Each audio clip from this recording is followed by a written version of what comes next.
안녕하세요. 성경플러스입니다. 많은 사람들이 요즘을 말세라고 말합니다.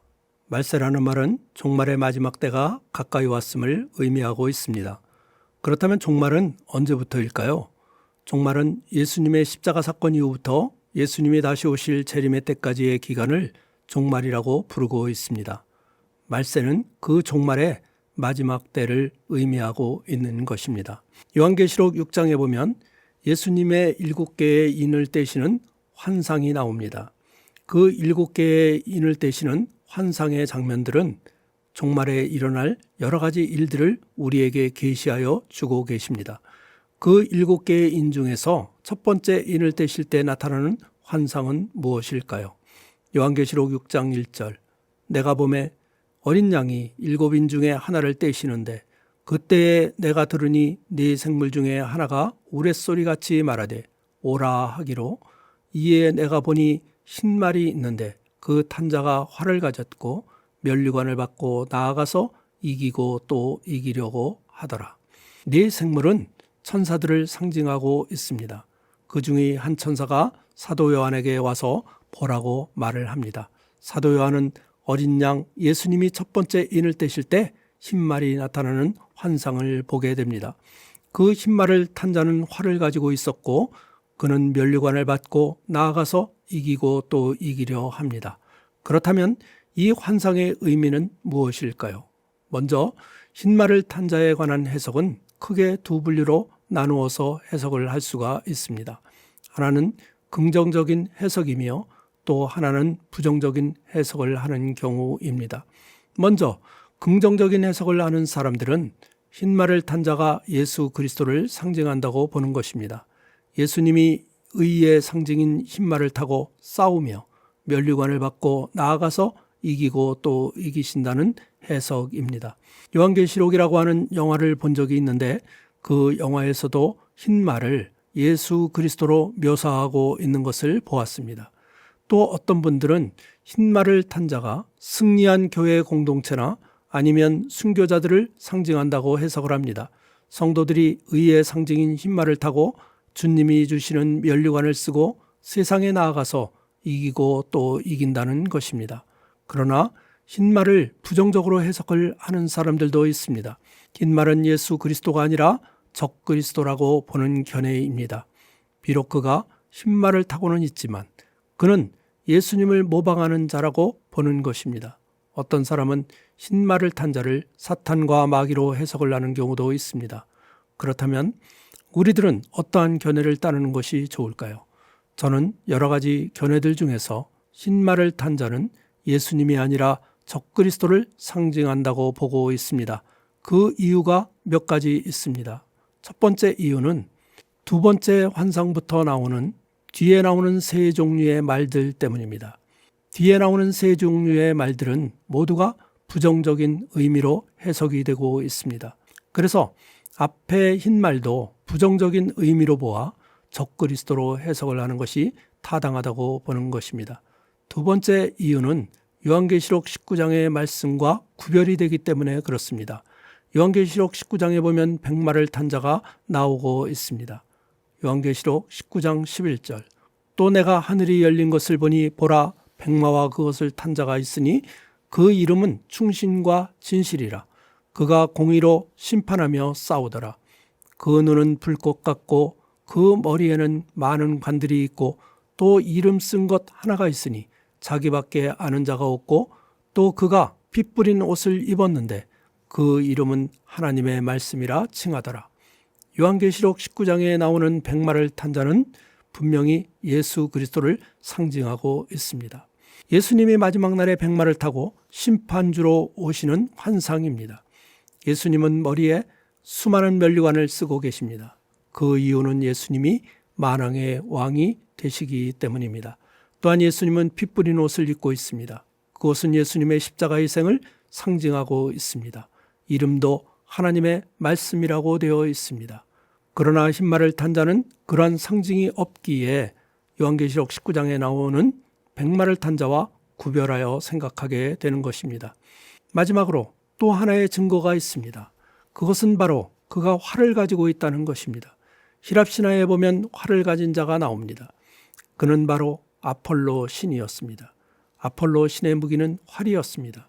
그래서 로마 황제들은 자신들의 신적 권위를 내세우기 위해서 활을 가지고 다녔다고 합니다. 그리고 그들은 성도들을 핍박하며 이기고 이기려 하였습니다. 그런 의미에서 신말을 탄 자는 주님의 백성들을 핍박하는 적그리스도로 해석을 하는 것이 타당하다고 보고 있는 것입니다. 그렇다면 적그리스도란 누구를 지칭하는 것일까요? 적그리스도도 크게 두 분류로 나누어서 생각할 수가 있습니다. 하나는 정치적인 지도자들입니다. 또 하나는 종교적인 거짓 선지자들입니다. 첫 번째, 적그리스도는 정치적으로 큰 능력과 권세를 가지고 교회와 성도들을 핍박하며 하나님을 대적하는 자들입니다. 역사적으로 보면 초대교회 성도들은 로마의 황제 네로를 적그리스도라고 생각을 하였습니다. 그렇다면 오늘날 정치적인 적그리스도는 누구일까요? 사회주의 국가나 공산주의 국가에서 정치적으로 성도들을 핍박하는 자들입니다. 아니면 이슬람 국가나 유대교에서 정치적으로 성도들을 핍박하는 자들입니다. 이 모든 정치적인 집단이 모두가 적그리스도라고 볼 수가 있습니다. 두 번째로 종교적인 적그리스도가 있습니다. 예수님을 대신하려고 하는 거짓 선지자들을 의미합니다. 자신이 스스로 그리스도라고 말하는 사람들, 자신이 자칭 재림 예수라고 말하는 사람들입니다.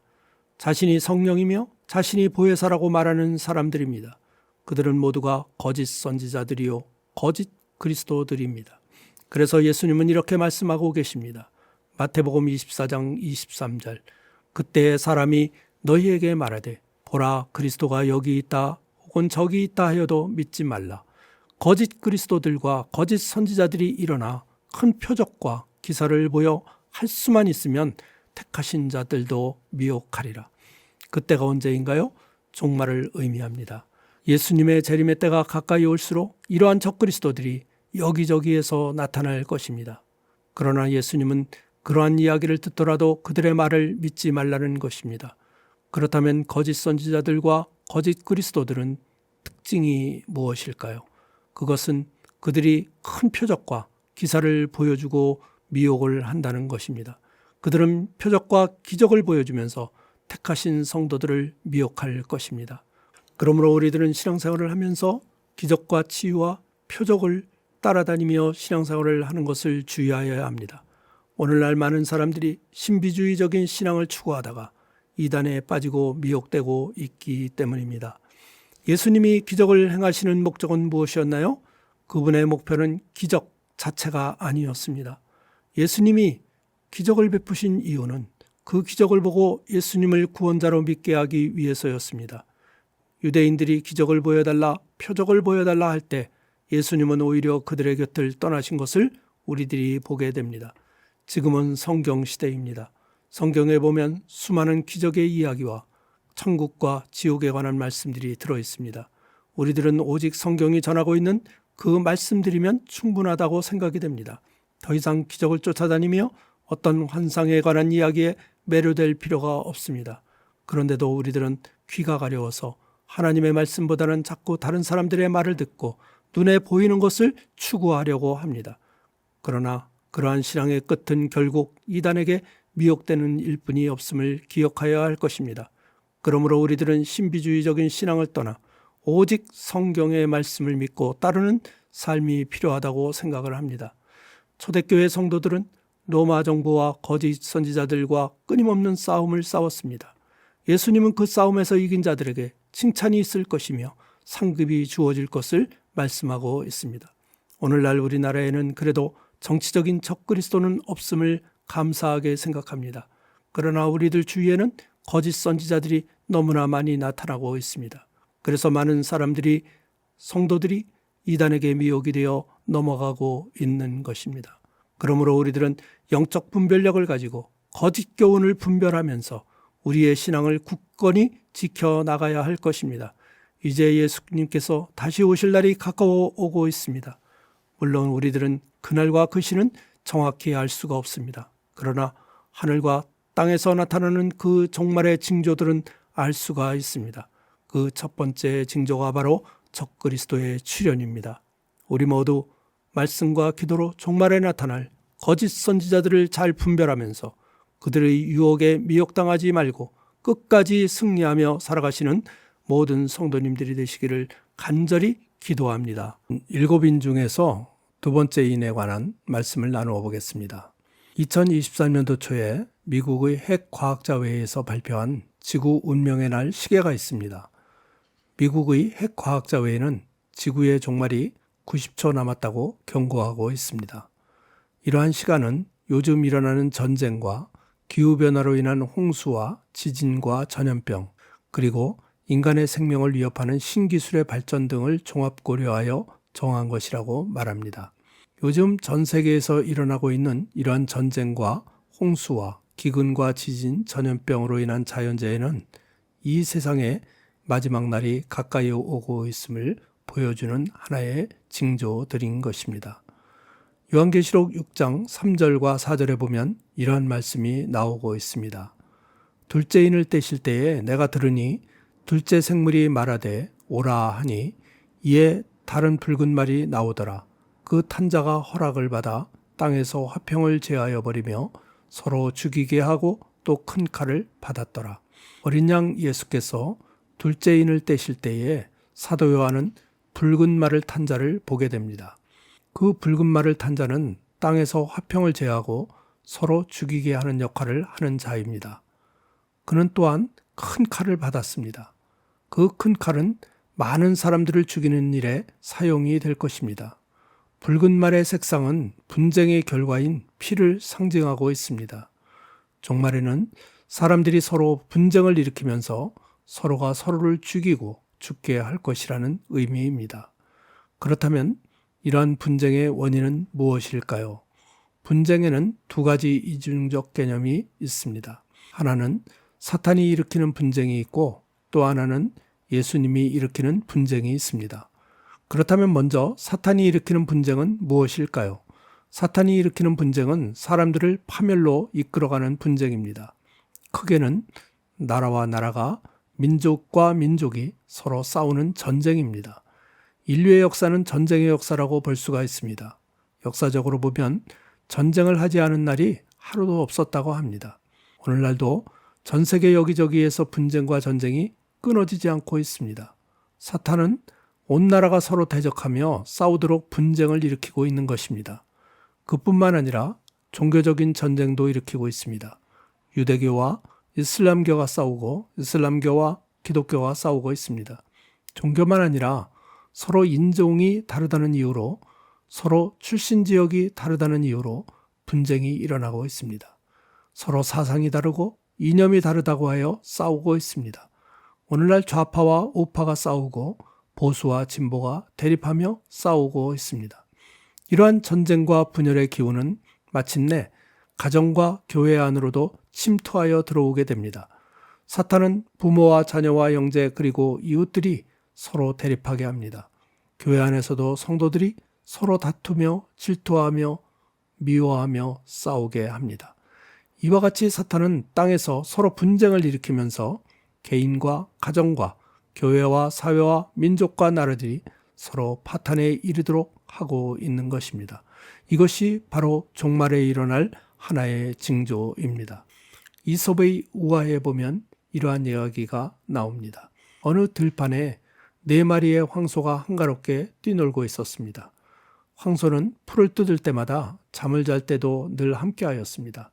위험이 닥치면 서로 힘을 합쳐 그 위기를 극복했습니다.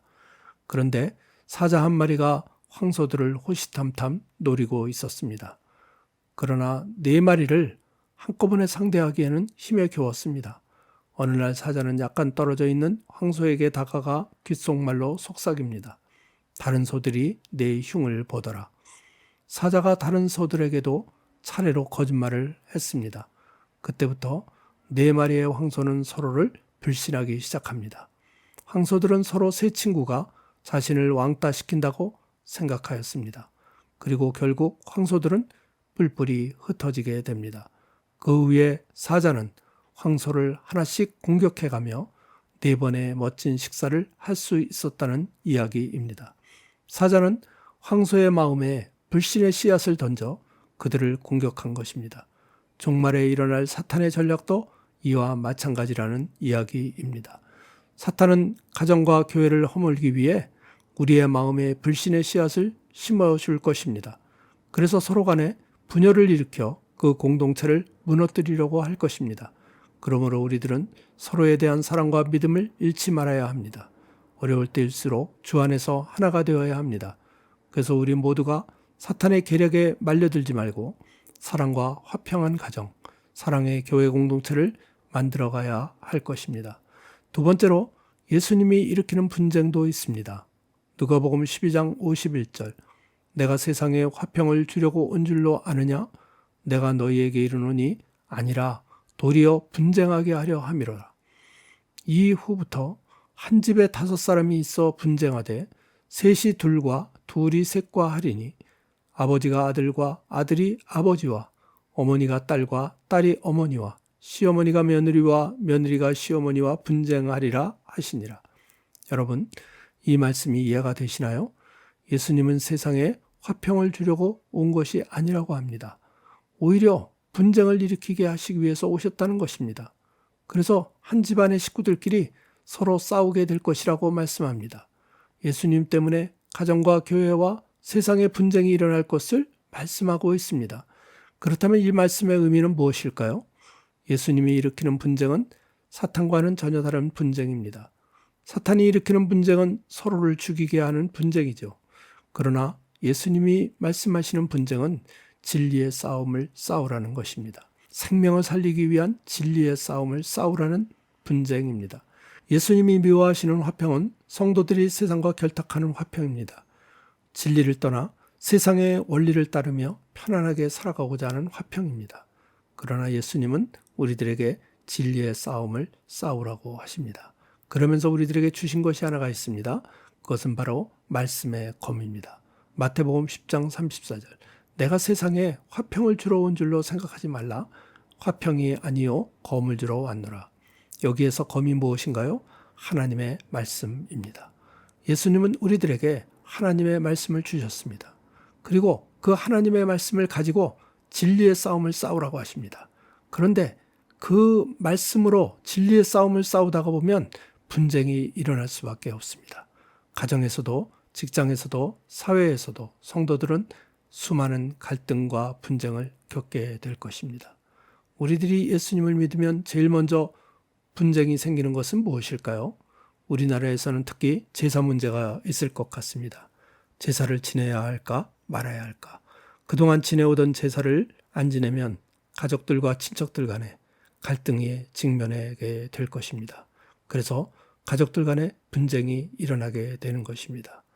또 우리들이 주일 성수를 할 때도 남편과 아내가 교회에 나가는 문제로 서로 다투게 될지도 모릅니다. 이것이 바로 우리 그리스도인들이 겪어야 하는 분쟁입니다. 그러나 예수님이 일으키는 분쟁은 사탄이 일으키는 분쟁과는 전혀 다른 분쟁임을 인식하여야 합니다. 사탄은 분쟁을 통하여 그 가정을 파멸로 몰아가고자 합니다. 그러나 진리의 싸움은 파멸을 위한 것이 아닙니다. 다른 사람의 생명을 살리기 위한 싸움이어야 합니다. 그러므로 우리들은 믿음이 없는 식구들을 위해 끊임없이 기도하여야 합니다. 오히려 그들에게 사랑을 더욱더 베풀며 그들의 생명을 구원해 내어야 합니다.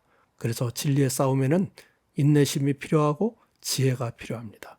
가정이나 직장에서 다른 사람들보다 더 많이 노력을 하여야 하는 이유입니다.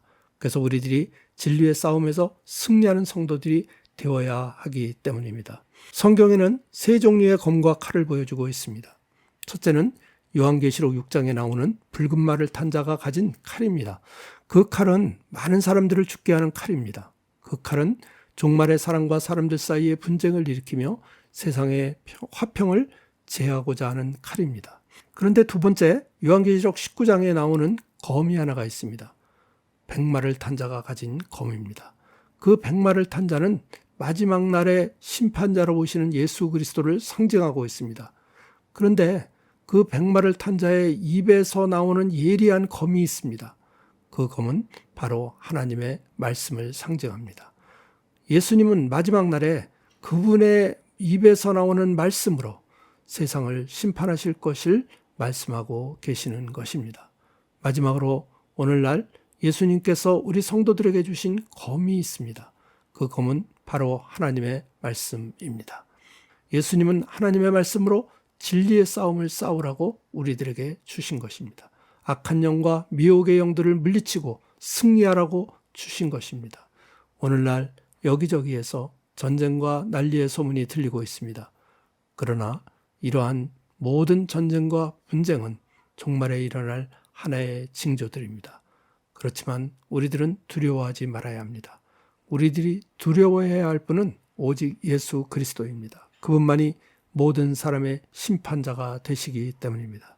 그러므로 우리들은 오직 하나님의 말씀을 가지고 진리의 싸움을 싸우면서 이 세상을 이기고 승리하며 살아가시는 모든 성도님들이 되시기를 간절히 기도합니다. 세 번째 인의 환상에 관한 말씀입니다. 예수님께서 세 번째 인을 떼실 때 나타난 환상은 무엇일까요? 요한계시록 6장 5절 셋째 인을 떼실 때에 내가 들으니 셋째 생물이 말하되 오라 하기로 내가 보니 검은 말이 나오는데 그 탄자가 손에 저울을 가졌더라. 내가 네 생물 사이로부터 나는 듯한 음성을 들으니 이르되 한 데나리온의 밀 한 대요 한 데나리온의 보리 석대로다. 또 감람류와 포도주는 해치지 말라 하더라. 예수님께서 셋째 인을 떼실 때 나타난 말은 검은 말이었습니다. 그 검은 말을 탄 자가 가진 것은 저울입니다. 그 저울로 밀과 보리를 달고 있습니다. 그런데 그 밀 한 대의 값이 얼마인가요? 한 데나리온이라고 합니다. 보리는 석대의 한 데나리온입니다. 그 당시 한 데나리온은 성인의 하루 품삯이었습니다. 요즘 기준으로 하면 밀 한 대에는 약 30만 원 정도, 보리 한 대는 약 10만 원 정도가 될 것입니다. 그 당시 한 대는 요즘 우리들이 사용하는 부피와 다르다고 합니다. 그 당시 밀 한 대는 성인의 하루 식량 분량이었다고 합니다. 그러므로 성인이 하루 일을 하고 나면 자기만 하루 먹고 살 수 있는 그런 양입니다. 그렇다면 가족들은 어떻게 먹고 살 수가 있을까요? 밀은 먹을 수가 없고 보리 석대를 사서 식구들이 함께 먹어야 합니다. 그리고 나서도 그 이외의 생활비는 쓸 돈이 전혀 없게 되는 것이죠. 그렇다면 이 검은 말을 탄 자가 상징하는 것은 무엇일까요? 그것은 바로 기근입니다. 종말에는 기근이 나타나서 물가가 폭등하게 될 것이라는 경고의 말씀입니다. 그럼에도 불구하고 다행히 정상적으로 생산이 되는 제품이 있습니다. 그것은 바로 감람류와 포도주입니다. 하나님은 밀과 보리는 생산이 줄어들더라도 감람류와 포도주는 해치지 말라고 하신 것입니다. 육신의 고통은 있겠지만 최소한의 양식은 떨어지지 않을 것을 의미하고 있습니다. 이 환상의 의미는 기근이 오더라도 이제 아직 세상의 끝은 아니라는 의미입니다. 마가복음 13장에 보면 예수님께서는 종말에 일어날 일에 대하여 이렇게 말씀하고 계십니다. 마가복음 13장 6절 많은 사람이 내 이름으로 와서 이르되 내가 그라하여 많은 사람을 미혹하리라. 민족이 민족을 나라가 나라를 대적하여 일어나겠고 곳곳에 시진이 있으며 기근이 있으리니 이는 재난의 시작이니라. 종말에는 적그리스도와 거짓 선지자들이 많이 나타날 것입니다. 난리와 난리의 전쟁의 소문이 들릴 것입니다. 곳곳에 지진이 있으며 기근이 있을 것입니다. 그러나 두려워하지 말라고 합니다. 그러한 재앙들이 일어난다고 하여도 아직은 끝이 아니며 재난의 시작일 뿐이라는 것입니다. 하이퍼 인플레이션이라는 말이 있습니다. 물가가 지속적으로 상승하는 현상을 우리는 인플레이션이라고 합니다. 그런데 하이퍼 인플레이션은 물가가 극단적인 속도로 상승하는 현상을 의미합니다. 보통 한 달에 약 50% 이상의 물가 폭등을 일으키는 경우를 하이퍼 인플레이션이라고 부릅니다. 지금 검은 말을 탄 자가 기근을 통하여 일으키는 인플레이션은 바로 이러한 하이퍼 인플레이션을 의미한다고 볼 수가 있습니다. 그렇다면 그러한 하이퍼 인플레이션이 일어나는 이유는 무엇일까요? 첫 번째로 전쟁 때문입니다. 전쟁으로 인하여 농수산물과 공산품의 생산량이 급격히 줄어들기 때문입니다. 독일은 1차 세계대전에서 패배한 후에 전쟁 보상금을 물어야 했습니다. 그 결과 독일은 1920년대에 엄청난 하이퍼 인플레이션을 경험하게 됩니다. 독일의 화폐 가치가 급격히 떨어지면서 사람들은 돈을 싸들고 다니면서 물건을 구하여야 했습니다. 사람들은 돈이 얼마나 가치가 없으면 길거리에 돈을 버리기도 하고 아이들은 돈으로 블록 쌓기를 하였다고 합니다. 두 번째로 하이퍼 인플레이션은 경제 시스템의 붕괴 때문입니다. 베네수엘라는 산유국으로 원유 매장량이 많은 부유한 나라였습니다. 정부는 국민들을 위해 과도한 복지 정책을 폈습니다. 그래서 국민들은 일을 하지 않아도 먹고 살 수가 있었습니다. 그러나 석유 수출량이 급격하게 줄어들자 국가 부도가 발생을 하였습니다. 그 결과 2018년도에는 물가 상승률이 한 해에 6만 5천 %가 넘었다고 합니다. 화장지 하나를 사려고 해도 엄청난 돈다발이 필요하였습니다. 사람들은 돈을 셀 수가 없어서 저울의 무게를 달아가며 물건을 매매하였다고 합니다.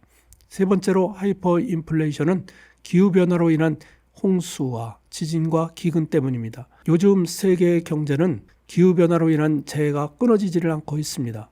여기저기에서 홍수와 지진과 기근과 전염병이 발생하고 있습니다. 그로 인하여 전 세계적으로 인플레이션이 높아지면서 미국은 금리 인상을 통하여 전 세계 경제의 물가를 안정화시키려고 하고 있습니다. 셋째인의 완성은 종말에 이러한 하이퍼 인플레이션 재앙들이 전 세계적으로 나타나게 될 것을 경고하고 있는 것입니다. 전쟁으로, 경제적 시스템의 붕괴로, 홍수와 지진과 기근으로 수많은 재앙들이 일어나 사람들을 죽음과 고통으로 몰아갈 것입니다. 그러나 이러한 재앙들이 일어날지라도 아직은 끝이 아닙니다. 주님이 다시 오실 마지막 날은 아니라는 의미입니다. 그렇다면 그 이유는 무엇일까요? 그 이유는 하나님이 세상 모든 사람들에게 회개할 기회를 주시기 위해서입니다. 초대교회 당시에도 예수님의 재림을 기다리는 성도들이 많았습니다. 그런데 예수님의 재림이 늦어지자 이단자들이 나타났습니다. 그리고 예수님의 재림은 없다고 말을 합니다. 조상 때부터 내려오던 태양이 내일도 오늘과 같이 떠오를 것이라고 말을 합니다. 그때 사도 베드로는 이렇게 말씀하고 있습니다. 베드로후서 3장 9절 주의 약속은 어떤 이들이 더디다고 생각하는 것 같이 더딘 것이 아니라 오직 주께서는 너희를 대하여 오래 참으사 아무도 멸망하지 아니하고 다 회개하기에 이르기를 원하시느니라. 그러나 주의 날이 도둑같이 올 것이라고 말씀하고 있습니다. 그러므로 우리들은 이러한 전쟁과 금융 시스템의 붕괴와 지진과 홍수와 기근의 소식이 들릴 때마다 주님의 경고를 들어야 할 것입니다. 오늘날 기근에는 이중적 의미가 있습니다. 그것은 육신의 기근도 있지만 영적인 기근도 있다는 것입니다.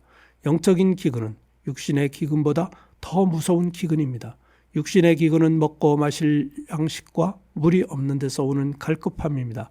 그러나 영적인 기근은 하나님의 말씀이 사라진 데서 오는 영혼의 갈급함입니다. 아모스서 8장 11절 주 여호와의 말씀이니라. 보라 날이 이를지라 내가 기근을 땅에 보내리니 양식이 없어 주림이 아니요 물이 없어 가람이 아니요 여호와의 말씀을 듣지 못한 기갈이라.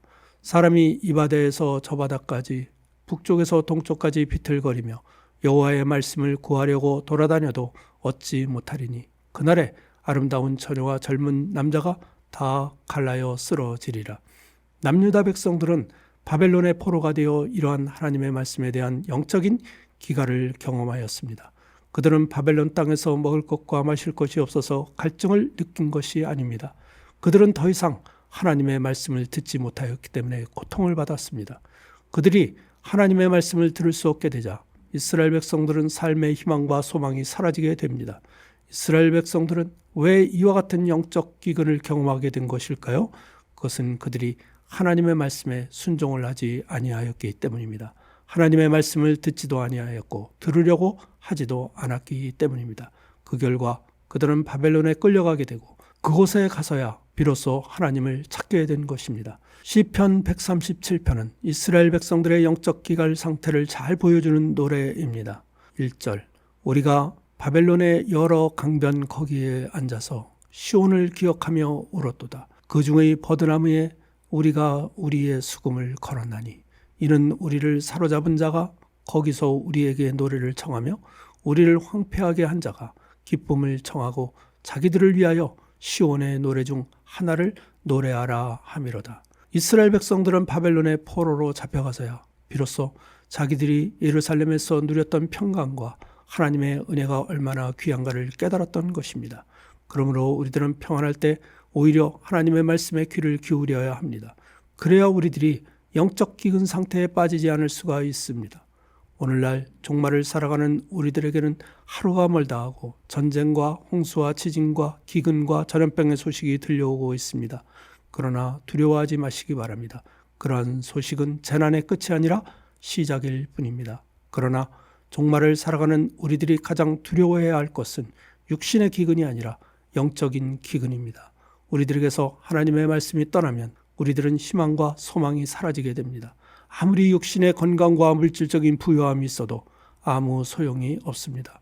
오늘날 얼마나 많은 사람들이 건강과 재물을 가지고도 밤잠을 이루지 못하며 고통 속에 살아가고 있는지 모릅니다. 그러나 하나님을 바라보며 믿음으로 사는 자들은 새로운 힘을 얻게 될 것입니다. 이사야서 40장 31절 오직 여호와를 앙망하는 자는 새 힘을 얻으리니 독수리가 날개치며 올라감 같을 것이요 다른 박질나여도 곤비하지 아니하겠고 걸어가도 피곤하지 아니하리로다. 오늘날 우리들의 영적 상태는 어떠하신가요? 오늘도 하나님만 바라보고 살아가시기를 바랍니다. 그리하면 우리 모두가 주님께서 주시는 평안함을 누리며 살아가게 될 것입니다. 우리 모두 어떠한 소식이 들려올지라도 두려워하지 말고 오직 주님의 말씀을 의지하며 기쁨으로 살아가시는 모든 성도님들이 되시기를 간절히 기도합니다. 네 번째 인을 떼실 때 나타나는 환상은 무엇이었을까요? 요한계시록 6장 7절과 8절 넷째 인을 떼실 때에 내가 넷째 생물의 음성을 들으니 말하되 오라 하기로 내가 봄에 청황색 말이 나오는데 그 탄자의 이름은 사망이니 음부가 그 뒤를 따르더라. 그들이 땅 4분의 1의 권세를 얻어 검과 흉년과 사망과 땅의 짐승들로서 죽이더라. 네 번째 인을 떼실 때 나타난 말은 청황색 말이었습니다. 청황색은 흰색과 붉은색과 검은색이 혼합된 색상입니다. 그래서 청황색은 부르죽죽한 색깔입니다. 다시 말하면 청황색은 죽은 색깔을 의미한다고 볼 수가 있습니다. 따라서 그 청황색 말을 탄 자의 이름은 사망입니다. 그리고 그 사망 뒤에 음부가 따라오고 있습니다. 그렇다면 음부는 무엇일까요? 음부는 불신자들의 영혼이 가는 곳입니다. 사람이 죽으면 육신은 흙으로 돌아갑니다. 그렇다면 사람의 영혼은 어디로 가는 것일까요? 예수님을 믿는 자들의 영혼은 낙원으로 가며 불신자들의 영혼이 가는 곳이 음부입니다. 낙원은 천국과 같은 곳이며 음부는 지옥과 같은 곳입니다. 그러나 낙원과 음부는 천국과 지옥이 아닙니다. 낙원과 음부는 죽은 사람의 영혼만 가 있는 곳이며 천국과 지옥은 마지막 날에 부활의 몸으로 가는 영원한 세계입니다. 그리스도인들은 예수님이 재림하시는 날 마지막 날에 갈 곳이 있습니다. 그것은 바로 예수님께서 약속하신 새하늘과 새 땅입니다. 새하늘과 새 땅은 우리의 몸과 영혼이 부활하여 신령한 몸을 입고 들어갈 영원한 하나님의 나라입니다. 그렇다면 청황색 말을 탄 자가 하는 일은 무엇일까요? 그는 앞에 나오는 세 말을 탄 자들과 함께 사람들을 죽음으로 내몰면서 그들의 영혼을 음부로 들어가게 할 것입니다. 요한계시록 6장 8절 그들이 땅 4분의 1의 권세를 얻어 검과 흉년과 사망과 땅의 짐승들로서 죽이더라. 여기에서 그들이 할 때 그들은 앞에 나온 네 말을 탄 자들 모두를 가리키는 말입니다. 그들은 흰 말과 붉은 말과 검은 말과 청황색 말을 탄 자들입니다. 그들은 하나님으로부터 권세를 얻어 땅의 4분의 1의 사람들을 죽일 것이라고 합니다. 그렇다면 그들이 사람을 죽이는 데 사용하는 무기는 무엇인가요? 검과 흉년과 사망과 땅의 짐승들입니다. 검은 누가 가지고 있었나요? 붉은 말을 탄 자였습니다. 종말에는 전쟁과 난리와 분쟁이 일어나서 사람들을 서로 죽이게 할 것입니다. 흉년은 누구를 가리키나요? 검은 말을 탄 자였습니다. 종말에는 기근이 일어나 사람들을 죽게 할 것입니다. 사망은 누구였나요? 청황색 말을 탄 자였습니다. 그는 사망을 가져오며 사람들을 음부로 보낼 것입니다. 그렇다면 그가 일으키는 사망의 원인은 무엇을 의미하는 것일까요? 우리들은 에스겔서에 있는 말씀을 근거로 유추해 볼 수가 있습니다. 에스겔서 14장 21절 주 여호와께서 이같이 이르시되 내가 나의 네 가지 중한 벌 곧 칼과 기근과 사나운 짐승과 전염병을 예루살렘에 함께 내려 사람과 짐승을 그 중에서 끊으리니 그 해가 더욱 심하지 아니하겠느냐. 에스겔서에 보면 하나님은 이스라엘 백성들이 죄를 지을 때 그들을 벌하시는 방법이 4가지가 있었습니다. 그것은 곧 칼과 기근과 사나운 짐승과 전염병이었습니다. 그렇다면 요한계시록에 나오는 4가지 중한 벌은 무엇일까요? 붉은 말을 탄 자는 칼을 가지고 있습니다. 붉은 말을 탄 자는 분쟁과 전쟁을 일으키며 서로 사람들을 죽이게 할 것입니다. 검은 말을 탄 자는 저울을 가지고 있습니다. 그는 종말에 기근과 흉년을 일으키며 사람들을 죽게 할 것입니다. 청황색 말을 탄 자의 이름은 사망입니다. 그렇다면 그 사망의 원인은 무엇일까요? 에스겔서에 나오는 말씀으로 해석하여 볼 때 그 사망의 원인은 전염병으로 볼 수가 있습니다. 청황색 말을 탄 자가 종말에 전염병을 일으키며 사람들을 죽게 할 것입니다. 그렇다면 에스겔서에 나오는 땅의 짐승들은 누구일까요? 그것은 바로 요한계시록에 나오는 흰 말을 탄 자를 상징한다고 볼 수가 있습니다. 요한계시록에 나오는 짐승들은 모두가 사탄의 조종을 받는 적그리스도나 거짓 선지자를 의미하고 있습니다. 다시 말하면 종말에 땅의 짐승들인 적그리스도들이 나타나서 성도들을 핍박하며 죽게 할 것이라는 의미입니다. 그렇다면 종말에 이러한 재앙들이 일어나는 이유는 무엇일까요? 그것은 바로 하나님의 경고입니다. 온 우주 만물을 지으신 창조주 하나님을 기억하라는 것입니다. 인간의 역사를 주관하시는 하나님을 믿으라는 것입니다. 그렇지 않으면 사람들은 음부에 들어가게 될 것을 경고하고 있는 말씀입니다. 그렇다면 하나님은 왜 4분의 1만 죽이라고 사탄에게 허락을 하시고 계신 것일까요? 그 이유는 하나님이 우리들에게 회개할 기회를 주시기 위해서입니다. 예수님을 믿지 않는 자들은 회개하고 예수님을 믿어 구원 얻기를 원하시기 때문입니다. 예수님을 믿는 성도들은 경각심을 갖고 더욱더 굳건한 신앙생활을 하라는 것입니다. 그렇다면 전 세계 인구의 4분의 1이 죽는다는 말인가요? 그렇지는 않습니다. 여기에서 4분의 1이라는 숫자도 상징적인 숫자로 보아야 합니다. 아직은 종말의 끝이 아니라 시작이라는 의미입니다. 아직은 기회가 있다는 상징적인 의미로 보아야 합니다. 그러나 종말에는 이러한 재앙들이 주님의 오심이 가까이 올수록 더욱더 심각해질 것을 경고하고 있습니다. 그 이유는 무엇이라고요? 그 이유는 하나님께서 사람들의 생명을 구원하시고자 하시는 의미가 있습니다. 죄 많고 타락한 인간의 영혼을 한 사람이라도 더 구원하시고자 하시는 하나님의 마음을 읽을 수가 있습니다. 민수기 16장에 보면 고라 자손의 반역 사건이 나오고 있습니다. 고라가 모세와 아론의 권위에 도전을 한 사건입니다. 그 일로 인하여 고라와 그 자손들이 땅속으로 들어가 멸망을 당하게 됩니다. 그와 함께 동조하였던 지도자 250명도 불에 타서 죽게 됩니다. 이스라엘 백성들은 그 엄청난 사건을 목격하였습니다. 그런데 그 사건이 있은 다음 날 이스라엘 백성들은 또다시 모여서 모세와 아론을 원망합니다. 모세와 아론이 여호와의 백성을 죽였다는 것입니다. 그리고 이스라엘 백성들은 몰려와 오히려 모세와 아론을 돌로 치려고 하였습니다. 그때 하나님이 나타나셔서 하신 일은 무엇인가요? 그 백성들 가운데에 전염병을 돌게 하신 것입니다. 그때 그 전염병으로 죽은 인원이 14,700명이나 되었다고 합니다. 하나님은 불순종을 하는 이스라엘 백성들을 심판하신 것입니다. 그렇다면 그러한 전염병으로 인한 하나님의 심판이 임할 때 모세와 아론이 한 일은 무엇이었나요? 그들은 제일 먼저 하나님께 기도를 드렸습니다. 하나님이 그들을 불쌍히 여겨주시고 용서하여 주시기를 기도하였던 것입니다. 전염병이 그들 사이에서 조속히 멈추어지기를 위하여 기도한 것입니다. 아론은 제단 향불을 들고 회중 사이로 나아갑니다. 그리고 산자와 죽은 자 사이에 서서 기도합니다. 저들의 죄를 용서하시고 전염병이 멈추게 해달라고 기도를 합니다. 그러자 그 회중을 휩쓸었던 전염병이 멈추게 됩니다. 모세는 지도자로서 아론은 제사장으로서 산자와 죽은 자 사이에 서서 산자들에게 다가오는 죽음의 그림자를 막아내었던 것입니다. 구약의 제사장은 단순히 성전에서 제사만을 주관하는 사람이 아니었습니다. 제사장은 율법을 가르치고 사람들에게 삶의 방식을 가르쳐주는 사람이었습니다. 제사장은 문둥병이나 여성의 부인병을 진단해 주기도 하였습니다. 제사장은 공동체를 정결하게 하고 건전하게 하며 재판을 담당하기도 한 사람입니다. 다시 말하면 제사장은 오늘날의 법조인이기도 하고 의료인이기도 하였습니다. 공무원이기도 하고 교사이기도 하고 목회자이기도 하였던 것입니다. 그렇다면 신약 시대를 살아가는 이 시대의 제사장은 누구일까요? 성도들이 바로 오늘날의 만인 제사장들입니다. 오늘날 성도들은 하나님의 말씀을 가르치기도 하고 다른 사람들을 섬기며 그들의 영혼을 돌보는 역할도 하여야 합니다. 성도들은 다른 사람들을 위한 중보 기도자들입니다. 성도들은 오늘날도 죽은 자와 산 자 사이에 복음 들고 나아가는 자들입니다.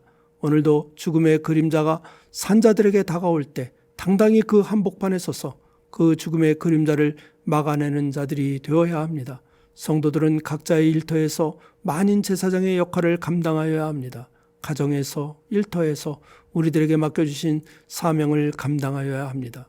그러므로 우리 모두 만인 제사장으로서 하나님께 기도하며 복음으로 죽어가는 영혼들의 생명을 살리는 모든 성도님들이 되시기를 간절히 기도합니다. 아멘.